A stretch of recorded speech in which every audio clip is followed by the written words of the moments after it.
He took the bullet so the children could run. The village of Sant'Andrea sat quiet among the hills of Tuscany, its stone cottages and olive groves bathed in golden morning light, as though the war had never touched it.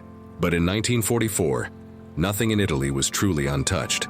Beneath the cobblestone peace was the ever-present fear, the kind that made old men hide their radios and mothers hush their children at the sound of planes. And yet, amid this fragile calm, there was one soul out of place: Sergeant Thomas Reyes, a field medic from New Mexico, who had been left behind after a chaotic ambush the night before. He dragged himself into the abandoned schoolhouse on the edge of the village, his leg bleeding, his uniform torn, with nothing but a pistol and a pouch of morphine. There he found them, 20 villagers hiding in silence, packed into a dusty classroom with cracked blackboards and chalk, drawings still etched in forgotten lessons. 12 of them were children. They looked at him not as a soldier, not even as a stranger, but as a lifeline. Thomas, only 26 but with eyes far older, knew the war wasn't over for them. He could see it in the trembling hands, the shivering shoulders, the way even laughter seemed afraid to rise. And then came the sound that made all hearts sink, the grinding hum of tank treads. The Germans were coming back. He had no orders, no radio, no hope of reinforcements, just a choice to hide and survive or to stand. Wounded and alone between innocence and destruction. Part 2, the children behind the wall. The schoolhouse smelled of dust and fear, the thick, suffocating kind that settled into wooden beams and lungs alike. Sergeant Thomas Reyes sat against the chalk-smeared wall, his injured leg stretched out. Wrapped in a bloodied cloth he tore from his own sleeve. Outside, the rumble of tanks grew louder, more deliberate, like a monster hunting breath. The villagers dared not breathe, and the children, 12 of them, frightened, wide-eyed, barefoot, clung to each other like leaves in the wind. One boy, barely 8, had a scratch on his cheek and held a stick like it was a sword. A girl, no older than 6, whispered prayers in broken Italian, her tiny hands shaking around a cloth doll with one eye. Thomas scanned their faces and knew this was no longer about the war, it was about time. The back of the school led to an orchard, tangled and wild, but it opened to the hills beyond. Freedom waited there, but it was thin and fragile. If they ran together, they'd be seen. If they stayed, they'd die. He looked at his pistol, 7 rounds. Then he looked at them, dozens of tiny, trembling reasons to stand between bullets and breath. "Listen to me," he whispered, calling the eldest forward, a boy named Luca, whose voice had not yet cracked but whose eyes were old from loss. "Take them. Run when I say. Don't stop until you reach the trees." Luca tried to speak, but Thomas gripped his shoulder and forced a smile through the pain. "I didn't come this far to watch them die." He pulled himself upright, his legs screaming, heart pounding louder than the tanks outside. "Get ready," he breathed. "I'll draw them away." As he turned toward the door, he didn't look back. Heroes rarely do. Part 3. The one who stepped into fire. The sunlight outside was blinding, pouring over the crumbled bricks and broken bicycles like God himself had chosen to witness this final stand. Sergeant Thomas Reyes stepped out of the schoolhouse with his back straight, the weight of pain crushed beneath a duty too sacred for retreat. The tanks were closer now, 2 of them, crawling toward the bridge like metal beasts with jaws of thunder. German soldiers flanked their sides, rifles slung, eyes sharp. And there he was, a lone American limping into the street, blood trailing behind him like a red thread tying life to death.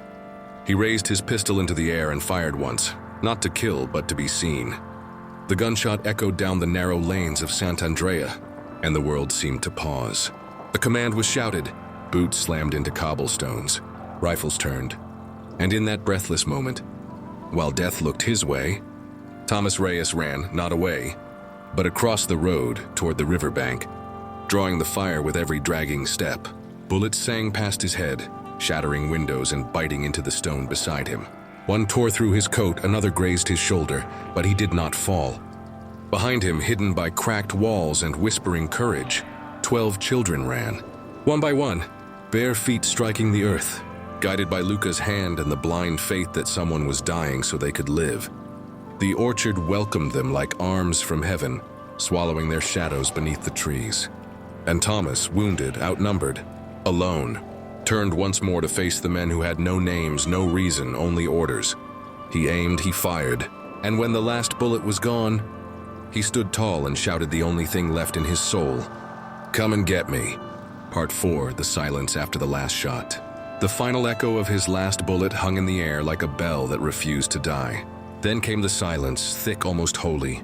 Thomas Reyes stood in the middle of the road, chest heaving, arms limp, pistol empty. Around him, the wind lifted dust into golden spirals. And for a heartbeat, the war seemed to hesitate. A German soldier, barely more than a boy, lowered his rifle for just a second, confusion flickering behind his eyes. But it was only a second. The shout came. The orders barked. The trigger pulled. The first bullet struck Thomas in the side. He staggered but didn't fall. The second hit his shoulder, spinning him halfway. The third, silent, final, pierced just beneath his ribs. He dropped to his knees, his hand still clenched around the empty pistol. The same way he had once clutched a photo of his mother in the desert of New Mexico. Blood pooled at his knees, soaking into the stones that had known too much sorrow. And yet he smiled, not because he welcomed death, but because in that very moment, just before his eyes began to fade, he heard it. Child's laughter, distant behind the orchard trees, soft like wind through leaves. They had made it. Every single one. He didn't need to see them, didn't need applause or medals or even a gravestone. In the space between his final breath and the world's turning, Sergeant Thomas Reyes became what every soldier hopes to become. The reason someone else gets to live. Part 5, the boy who came back. 51 years later, beneath a gentler sun and on a quieter road, a man returned to Santandrea. His hair was gray, his hands calloused. But in his pocket, he still carried a ribbon tied around a wooden cross. The village had changed, modern roofs, paved streets, laughter that no longer hid behind fear. But one thing remained untouched, the old stone bench, near the schoolhouse ruins, and beyond it, the bridge where a single man once stood alone. The man's name was Luca. He had survived that day as a boy of 12, leading the other children through the orchard, while the bullets chased shadows behind them. He never forgot the sound of gunfire, nor the silence that followed it. He never forgot the man who gave him his life. Luca had moved to America, built a family, became a teacher. But every year on the same date, he lit a candle and whispered a name most people never knew. Now he stood once more at the site where Sergeant Thomas Reyes had fallen. No plaque, no monument, only a small rock, overgrown with grass where wildflowers had taken root. Luca knelt, pressed the ribbon into the earth, and whispered through tears, they all lived. Everyone. Behind him, a group of school children from the village passed by, giggling, chasing each other across the square, free, loud, unafraid. And somewhere, perhaps in the wind or the hush of the trees, something stirred. Not a voice, not a sound, just a feeling that the man who took the bullet so the children could run was still watching. Subscribe for more good old days.